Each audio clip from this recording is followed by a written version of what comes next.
Welcome to Faith Talks, a monthly program on the Generation podcast designed to help young ladies discover greater ways to nurture and exercise their faith in their day-to-day walk with Christ. Hello there, this is Anna Faith, and welcome to episode 16 of Faith Talks. And as you noticed, Jana's not with us today. She said it's payback time because she's done enough podcasts without me. So I'm doing one here. Jana's actually at a camp in West Virginia, and she wasn't able to be here for this one. But I'm excited today to have with us Sarah Swanson, missionary wife of Glenn Swanson. And before we introduce her and hear her story, I just wanted to mention briefly, I'm sure many of you have heard about the tragedy that happened at our church about 2 weeks ago with the accident at the fireworks. One of our dear servants, Benjamin Reimers, was taken home to be with the Lord, and yesterday we actually had his funeral, and it was such a blessing to each one of us and a huge encouragement to all those that were there. And I just want to encourage any of you listeners out there, if you want to be impacted by a servant of God's amazing testimony and how he just humbly, simply followed the Lord in whatever God gave him to do, I would really encourage you to go on our YouTube channel, Falls Baptist Church, and watch the video there. It will be a huge blessing to you. He was a 24-year-old man and in seminary currently, and he just was just a humble servant of the Lord, and was really behind the scenes of a lot of things that happen here at our church with the music camps, with a lot of the music students, the new song program that we have here, and we miss him greatly, but we're just so thrilled with what God did in his life, and just so honored to have known him and to just have been there even yesterday at the funeral. So I definitely encourage each one of you to go back and watch that if you're able to. I know that will be a great encouragement. So here we have, like I said, Sarah Swanson, and she's going to just share briefly a little bit about herself. Hello, I'm Sarah Swanson, and I'm a missionary wife of Glenn Swanson, and we've had the privilege of serving the Lord in Cameroon, Africa. And our main vision that we've had is to reach remote villages that are very hard to get to over land, and just cut off from things that would help them out in their daily lives, and cut off from any way of really hearing the gospel clearly. And we've just had a burden for those people way out in the little villages.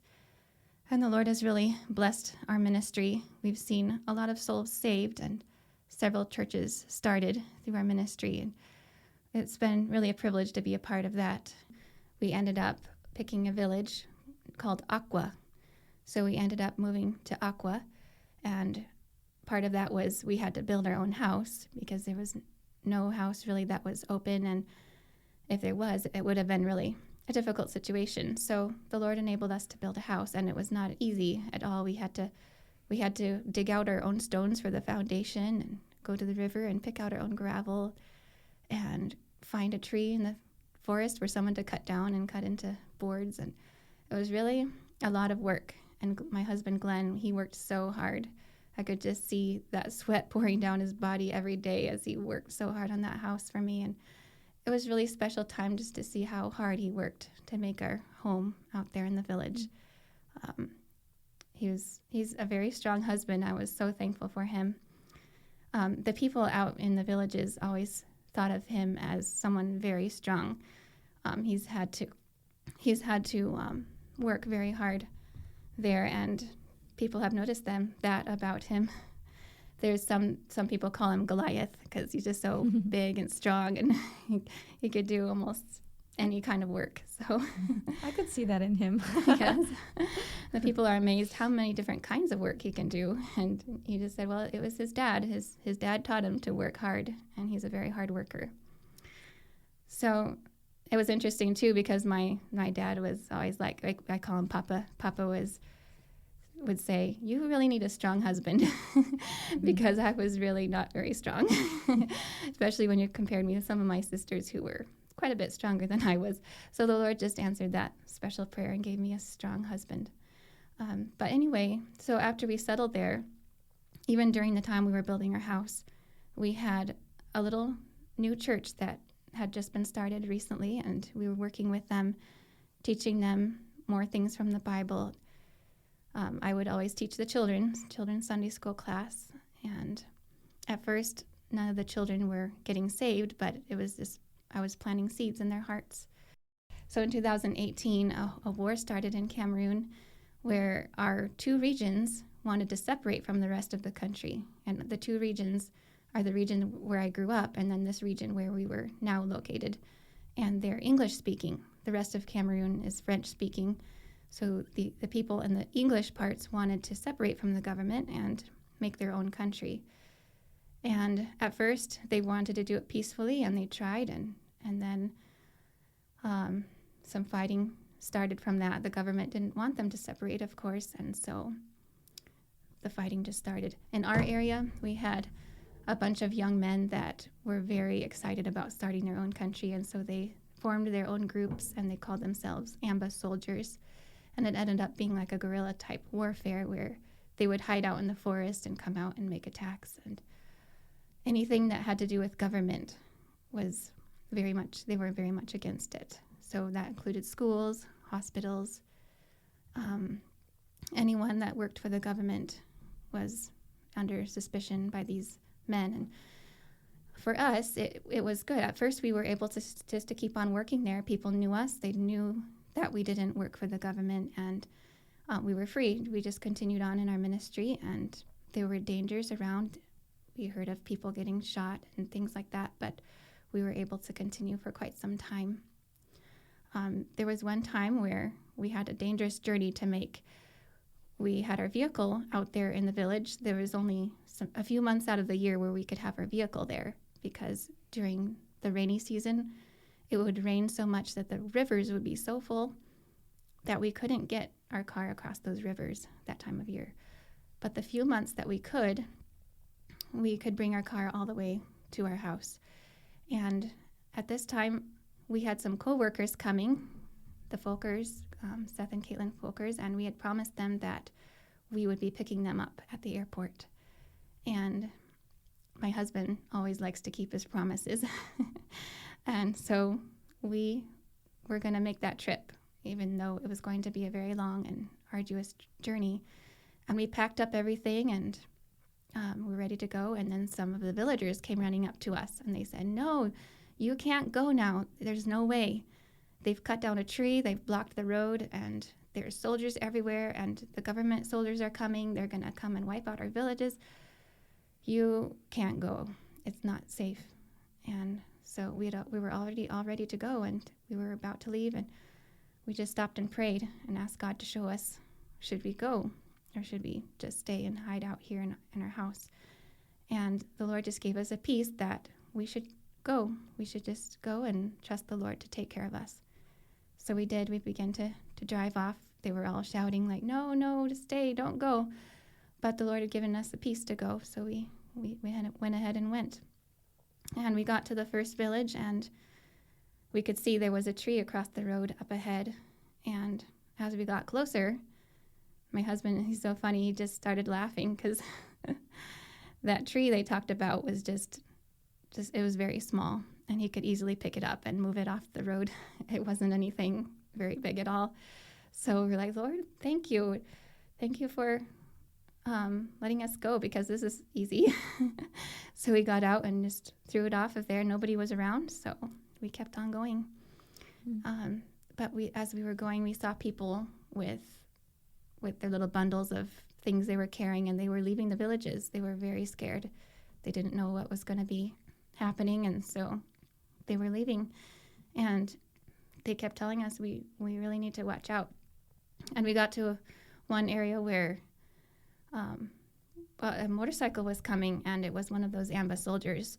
And he didn't know who we were, and he was very nervous. We could tell he was shaking, and he had a gun, one of those rifles, and he got off of his motorcycle and started shouting at us, and he ended up pointing it at my husband and saying, "You need to get out of this car." And So at gunpoint, he got out, and I was just sitting there. I had my little baby girl with me. And then they pointed it at me also. I said, no, Madame, you have to get out too. Wow. So I was nervous, especially for my little baby I was holding. And so I was kind of protecting her, like, what if he actually shoots? But I just never had someone point their gun at me before. So it was a very frightful experience. But after asking some questions and finding out we really weren't with the government or anything like that, he let us get back in the car, and we kept going. And we didn't know what was going to be around the next bend. We just had to keep going in faith, knowing that God would take care of us. And both of us afterwards, we both said that that song was running through our mind, that God will take care of you. Mm-hmm. And God had given each of us that very same hymn as we were driving along. And I think what's neat too is that you're in Cameroon to do his work, so you know that you have that peace that if something happens, it's his plan, but he's there protecting you because he's called you to that area too. So I think that's neat too. Yes. And he really did protect us. We kept going, and we got to a village where all the women and children had left the village, and it was just the men, and they were all sitting around with their guns, and they were telling us, you better not go because the government soldiers are coming any moment, and they're going to come and fight, and you better not be in their path. And we were like, so what do we do now? But we prayed again, and God gave us the peace just to keep going. And we knew that oftentimes there are just rumors that go around, and it very possibly wasn't true that they were on their way. So we kept going. And a couple of guys had come from the direction where we were going, and they said, they're coming. But we just kept on going. We didn't know what we were going to run into, but the Lord had given us peace to go. So we did. And we just kept driving, and we got all the way to the bridge. The bridge is over the big river that separates Akwaya, the region that we were in, from another region. And we got to that bridge, and there were the government guards or whatever, but there weren't any soldiers, just the guards. And so we went up to the guards and told them who we were, and we wanted to go through, and they let us pass that bridge.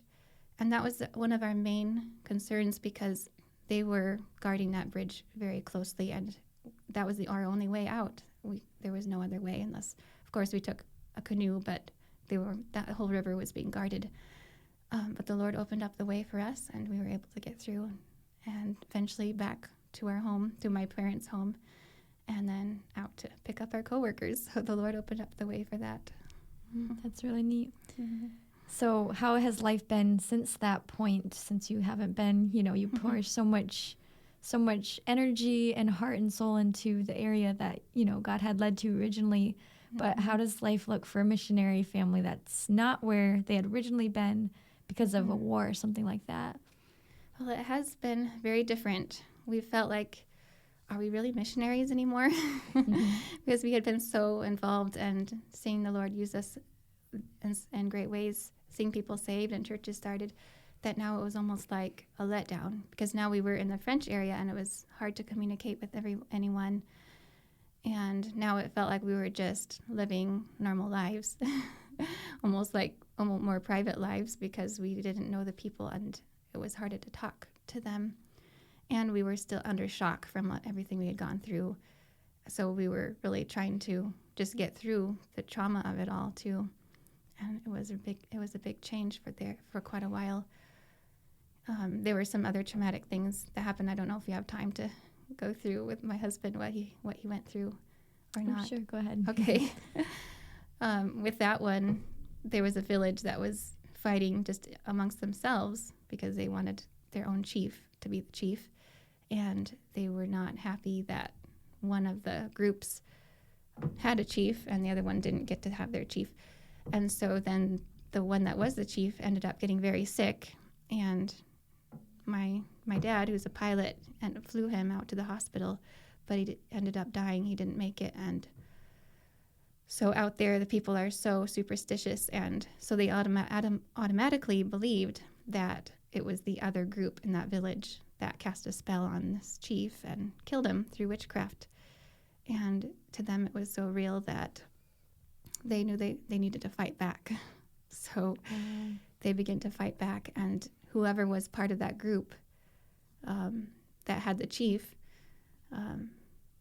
began to burn houses of people from the other group, and they were burning down their houses and destroying their things, and then they ended up killing one man from that other group.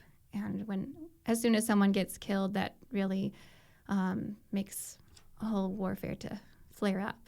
And so things were getting really bad in that village. And at the same time, we were at a spiritual Bible retreat quite a few miles away, and we heard the news, and one of our believers there was very burdened, and he thought, we need to go there and see if we can do anything. And it was the chief's funeral, and he said, well, maybe we should go and Pastor Glenn can preach. So they decided to go, and it was a very dangerous situation, and they left me at that spiritual Bible retreat. So I was there alone, but I had the other believers there with me, and we prayed. So this other brother Harry and Glenn, went to that village to preach at the funeral. And while they were there, they saw 5 men that were being tortured. They were from that group that were believed to have cast a spell, and they were getting very, very much mistreated. They had machete wounds, and I don't want to go through everything, but they were really suffering. And when Glenn came back with Brother Harry, they described it, and we were also just worried for those 5 men. It looked like they weren't going to survive this thing, and we were so burdened for them that we thought, well, is there anything we can do? And at first we were like, well, no, we can't. That's just part of their culture, and that's just the way it is. But the mothers of these men began coming to our home, and they were so worried for their children, for their sons, and they just began to beg my husband and say, can you do anything? You're our only hope. Can't you do anything to save these men? And so he ended up just making the decision that he would do all he can to get those men freed. And he did. He really risked his life to save those men. He went there around 3 different days or 3 different times. He would go there and then beg for their release and come back and then go again and beg. And part of the problem with that village was that there was no way for government officials to come and settle the dispute. And that's what normally would happen. But because of the war, there was no way for them to get in there. And so they called for the AMBA soldiers instead. And that did not help anything. They just sided with one of the sides and just made it worse. So that wasn't helping. And so that was part of the problem for Glenn, because they didn't know who Glenn was. And there's this white man there trying to get these men free. And all they wanted was to kill these men.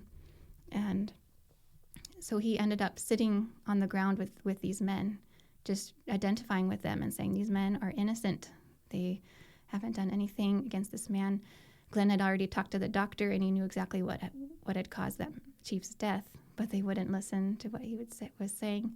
But sitting there with them, identifying with them, we believe really, really did something to save them. In the end, people had to end up paying a price for these men, but he was able to free 4 of them.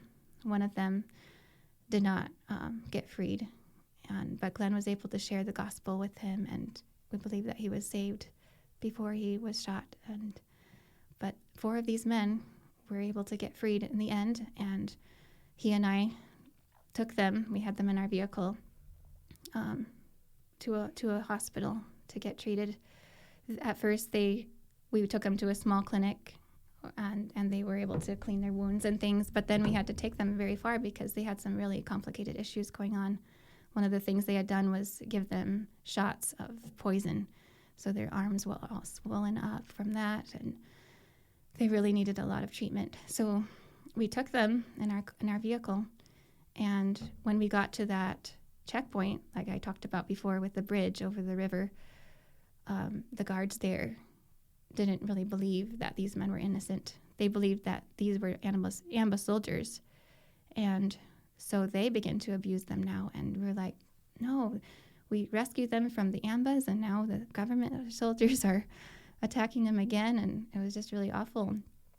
And they took them right away to a prison, and Glenn did that again. He sat with them there at the prison door, and thought, well, they hadn't actually entered the prison. They were in the hallway, sitting on the floor in the hallway.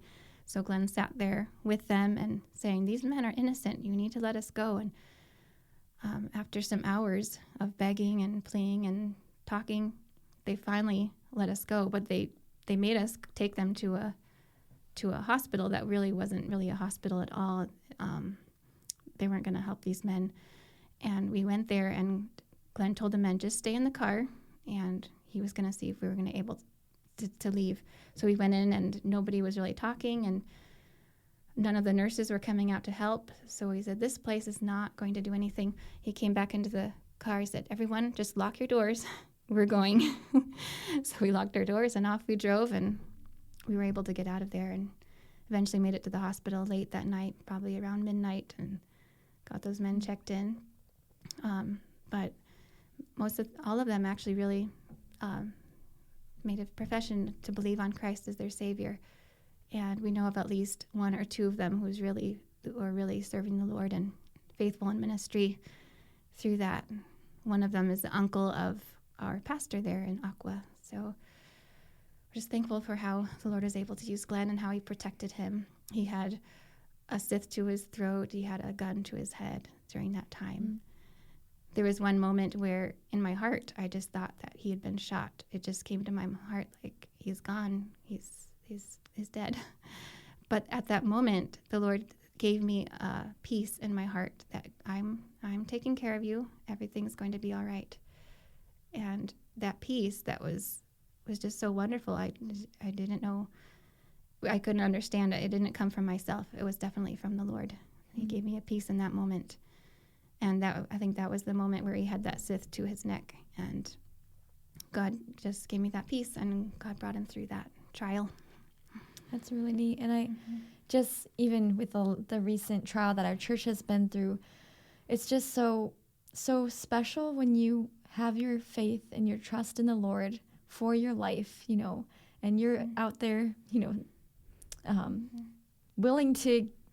husband was out there willing to give his life to see those men free, and just to see how God protects, and he knows exactly how long he wants us to be on this earth. And that's, like you said, it is so peaceful to realize that, and to just place your trust and your life into the Lord's hands, and just let him use you in that way, and be willing to risk everything, if God leads you to that, So I think that's really just a testimony to your faith in God and your trust in him, and just how he protected you every step of that journey, and even just in those hard times in the seemingly unsafe places, he led you through that.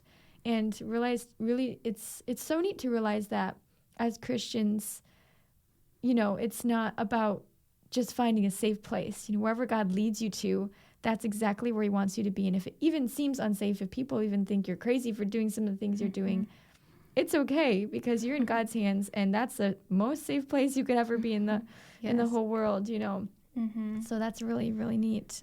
Yes.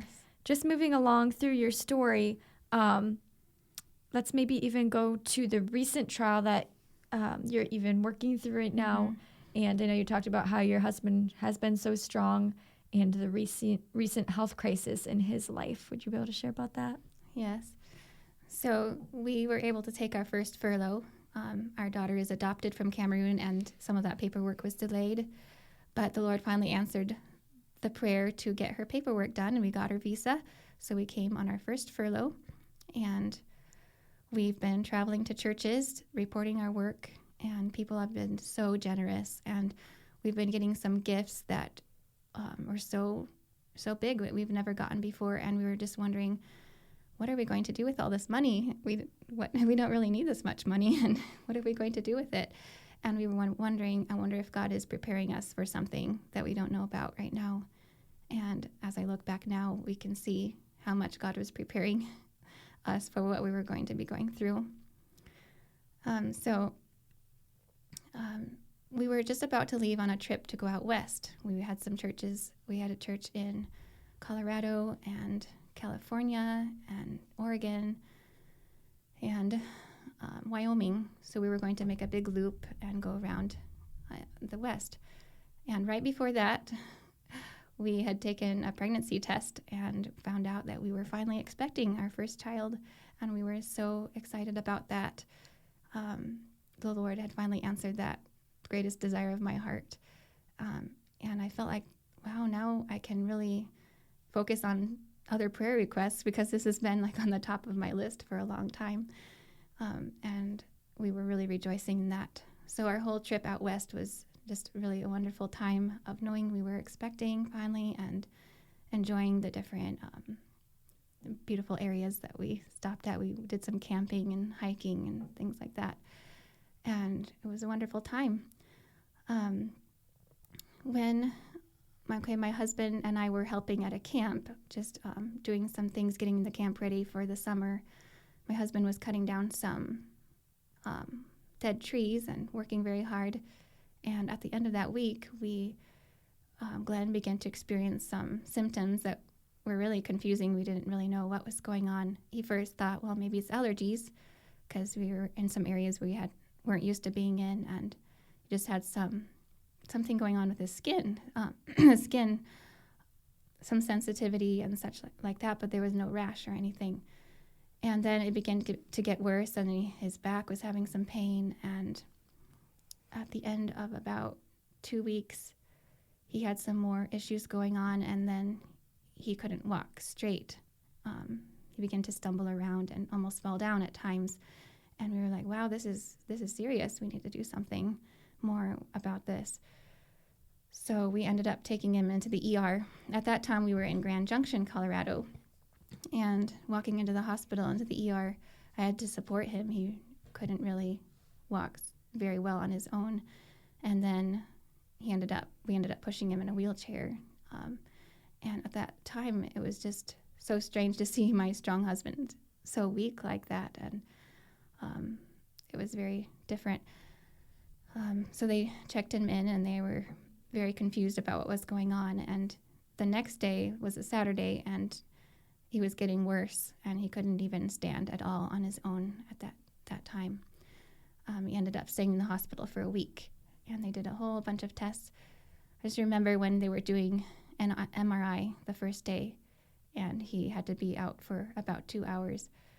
And I was all alone thinking and just crying out to the Lord, just feeling so desperate.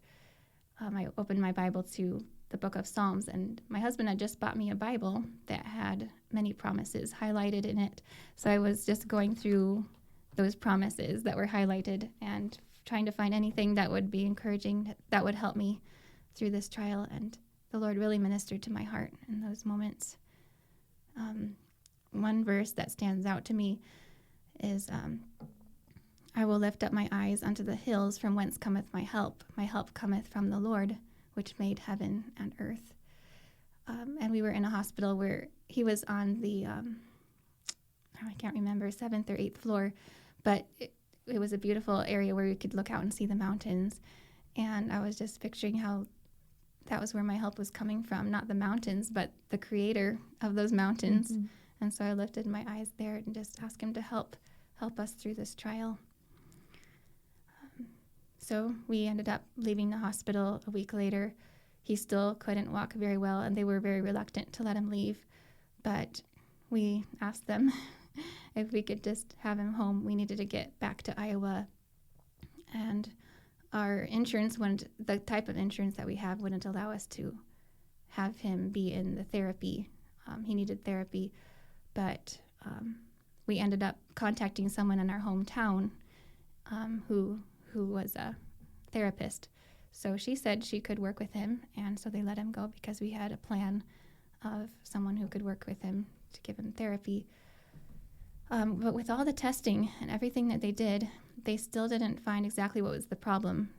They knew the name of what was going on. It was called transverse myelitis, but really the cause of it, so they would know how to treat it. Mm-hmm. They couldn't find that real issue.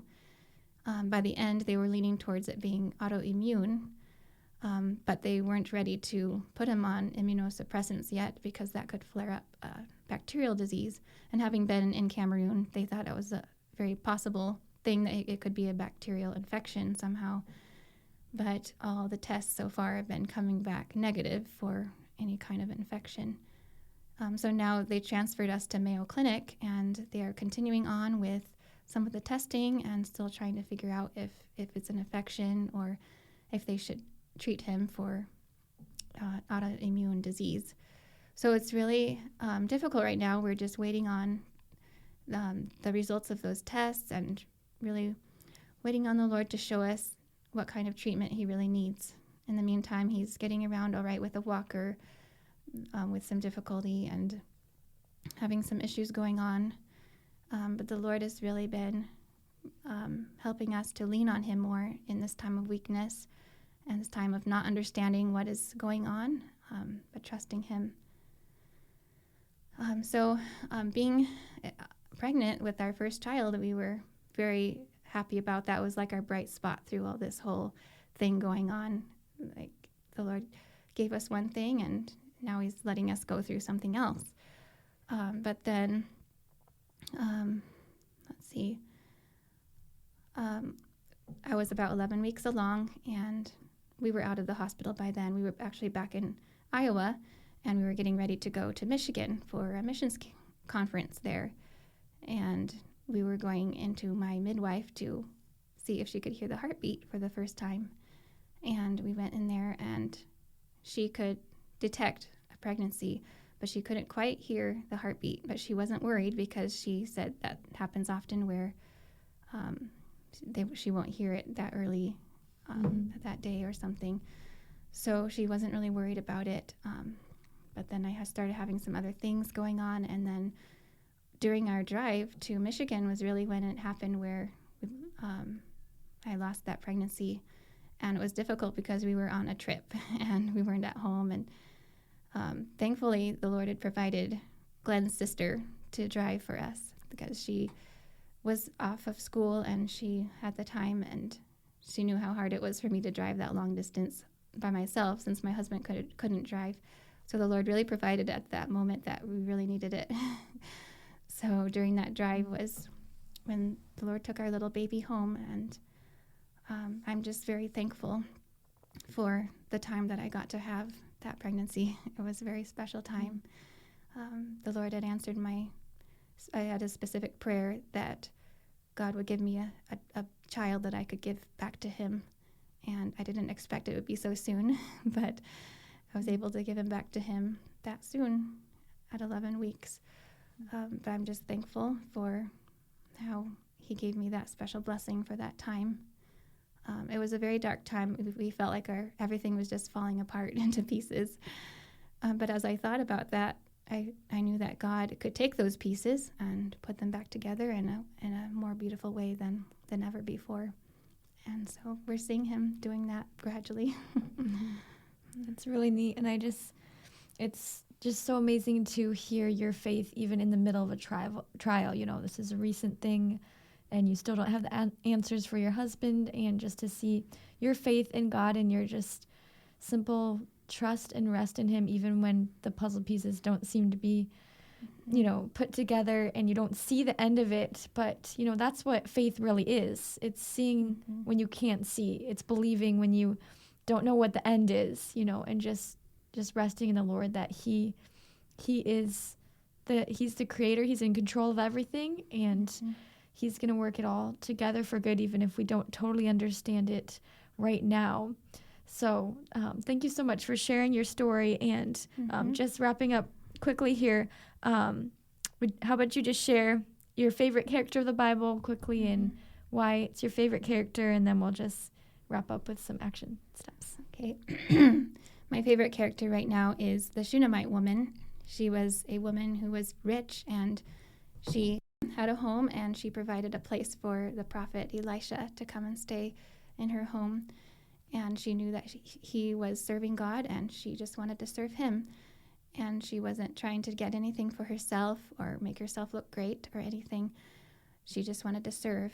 And she didn't have any children, and I believe she had the desire, but she had given that over to the Lord and was content to not have any children. And when the prophet wanted to give her that child, at first she reacted like please don't lie to me. Don't lie to me. I think she didn't want to get her hopes up too high and then have them dashed. And that probably happened for her many times. And I understand that because I've had a lot of disappointments of not having a baby that I wanted to have. And the thing that I like about her is that she was just content. The Lord ended up giving her that desire and giving her a child, but it wasn't because of her begging for it or seeking after it. The Lord gave it to her, even though she was just content to be without them. Mm-hmm. And that's really a challenge to me. And I really enjoy thinking and meditating on that story of that woman. That's really special. And I think in a different sense, it reminds me even of Ben, the man that passed away in our church a couple weeks ago. And my brother was just talking about how he was just a content, just servant of God. And he was always happy.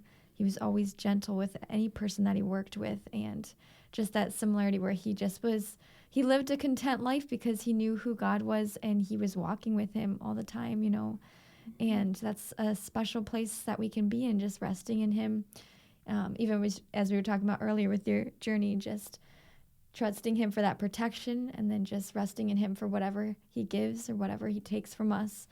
And obviously I haven't been through deep trials like that, but even just in my own life, seeing how God has, as I take those steps of faith and trust him, he comes and he brings that peace and he brings that joy into my life, even when I can't see, when I don't know the end story. And that's actually a special time when you can get to know your God in a way you wouldn't have known him. He says, the trying of your faith worketh patience, and patience having your perfect work, that you may be perfect and entire, wanting nothing. And recently there's been some things that I've just been wondering what God is doing in my own life. And what God just keeps bringing into my mind is that perfect work. He's doing that perfect work in my life. And I just need to rest, in that, in whatever he's doing right now in my life, and just trust him with whatever that is. So I just encourage each one of you girls, even just hearing the story, hearing all the things that you've gone through. Thank you so much for sharing that with us. I know that's going to be a great blessing. It's already blessed me so much just hearing it from you. But just realizing that our lives are not our own. We just need to put them in God's hands. Trust him for whatever he has for your life, because really, your life is not worth holding on to. There's so much joy, so much rest, so much peace when you give God your life and when you trust him with every part of it. And I just encourage each one of you girls to just take that next step, and just, even if it's a surrender point, and like I started the podcast out with, just encouraging you to watch that funeral from last night. I just really recommend that you would do that, because it is such an amazing testimony of a surrendered servant of God. And just, if there's a point of surrender in your life that you need to take right now, I just would encourage you to do that right away. Don't wait, because there's nothing like having that peace and that rest that God gives. And is there anything else you want to say before we finish? I think we just need to take those steps of faith and just be content with how the Lord works things out in our lives. Oftentimes things don't work out the way we want them to, but he has a plan, and we can trust him in that. Yes. So I encourage you girls to just trust God, take that next step, and then even make just a list of things that maybe you're struggling with right now, and just say, God, even if these don't work out, I still am going to choose to be content and rest in you. And I know I want to go do that after this podcast, and just give those things back to the Lord that maybe I'm holding on to, or maybe I really want out of life, and just realize you don't know how long your life is. And we've all faced that recently, even in our church. But just realizing that living for Jesus is the only thing that will fully satisfy you. It's the only thing that truly is worth living for. And I'm sure you've seen that in your life, and I know we've all seen that. But as God leads you in those steps, just take them, and he will walk with you. He will be with you as you surrender to him and as you trust him. That reminds me also of how, when I went through that miscarriage, of how much I desperately wanted God's presence there, and his presence came. And there's so many verses in the Bible that I could think of, thinking about how God is with me. And my favorite song during that time was "When He Is Near, listening to the words of that song, thinking about his presence real, his touch I feel, his voice I hear. And it was very real to me during that time. Yes, and I think it's so amazing to realize that it's not just something we're trying to talk about or trying to make up. It is real. Even though you can't see it, you can't touch it, it's as real or more real than the physical realm that we live in. The spiritual realm is so real. And God, he wants to be real to you. So if you feel maybe that he isn't real, just cry out to him and ask him to show you, and he will. And even if it's in ways that you wouldn't expect, he will show himself real to you, and you can trust him fully, even if you can't see the end right now. So I just encourage each one of you girls this week, faith doesn't just talk, faith walks. Thanks for joining us for this episode of the Generation Podcast. If you're serious about living a life of total surrender and total dependence, please consider signing the Generation Pledge. It's not a promise of perfection, but a declaration of direction. To join hundreds of others who have signed the commitment, please visit thegeneration.org/pledge. That's THEE generation.org/pledge.